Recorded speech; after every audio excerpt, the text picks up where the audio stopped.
일본의 보복성 수출 규제에 대응하기 위한 정치권의 발걸음이 분주합니다. 네, 민주당은 한일 경제 전쟁에서 반드시 승리하겠다면서 야권도 힘을 모아달라고 요청했습니다.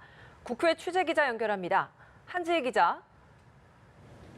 네, 민주당은 한일 경제전에서 반드시 승리할 것이라고 강조하며 아베 정부의 행태를 결코 용인하지 않을 것이라고 단언했습니다.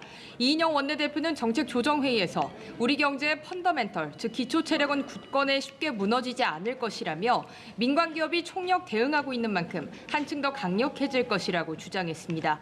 이어 한국과 일본의 기술 격차가 50년이라는 일부 주장은 가짜로 판명났다며 일본의 보복 조치에 따른 우리 경제에 대한 지나친 불안감도 경계해야 한다고 말했습니다. 한국당을 향한 지적도 이어갔습니다.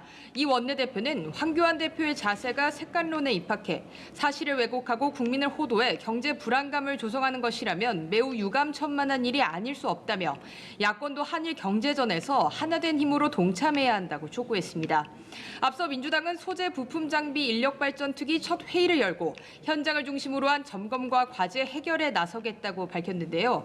위원장을 맡은 정세균 의원은 위기 극복의 골든타임을 놓치지 않는 닥터 헬기 역할을 하겠다고 강조했습니다.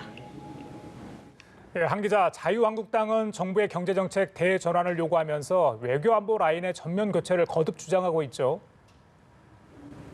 네, 그렇습니다. 한국당은 외교 안보 라인 교체를 주장하며 정부와 여당을 강하게 비판했습니다. 황교안 대표는 우리 외교 역사상 4강 외교가 모두 무너진 사례는 단 한 차례도 없었다며 정부가 셀프 왕따의 길을 고집하고 있다고 주장했습니다. 그러면서 여당 의원들이 총선용 반일 감정 확산에 목을 메고 한일 관계를 아예 돌이킬 수 없는 길로 몰아가고 있다며 한미 동맹과 한미일 공조를 복원하기 위해서는 외교 안보 라인이 전면 교체되어야 한다고 주장했습니다. 이어 정부의 친귀조 노조 정책과 무분별한 선심성 포퓰리즘 정책이 대한민국 경제를 나락으로 떨어뜨리고 있다고 지적했습니다. 이달 중 단행할 개각에서 청와대가 조국 전 청와대 민정수석을 법무부 장관에 지명할 것이라는 예측에 대해서도 강하게 반발했는데요. 나경원 원내대표는 차기 법무부 장관으로 조국 전 청와대 민정수석이 거론되는 것과 관련해 부적격과 면죄부 인사라며 신독재 완성을 위한 검찰 도구화 선언이라고 밝혔습니다. 문정인 대통령 외교안보 특보가 주미대사 내정자로 거론되는 것에 대해서도 부적격을 넘어 극히 위험한 인사라며 한국과 미국이 멀어져가는 신호가 보이고 있다고 지적했습니다.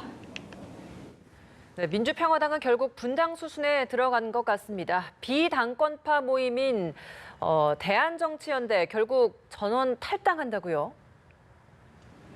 네, 그렇습니다. 정동영 대표의 사퇴를 두고 갈등이 이어진 민주평화당의 내용 사태가 결국 탈당으로 결론이 났습니다. 유성엽, 박지원 의원 등 평화당 비당권파는 오늘 탈당을 선언하고 오는 12일에 공식 탈당 기자회견을 열기로 했는데요.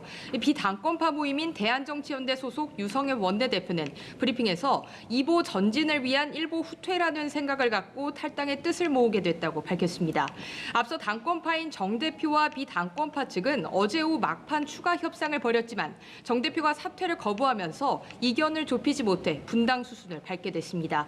바른미래당 소속이지만 평화당에서 활동하는 의원까지 포함해 평화당 16명 중 10명이 비당권파인데요. 여기에 김경진 의원까지 참여하면 최소 의원 11명이 탈당할 것으로 예상됩니다.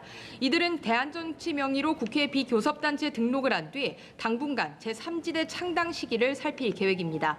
지금까지 국회에서 연합뉴스TV 한지입니다.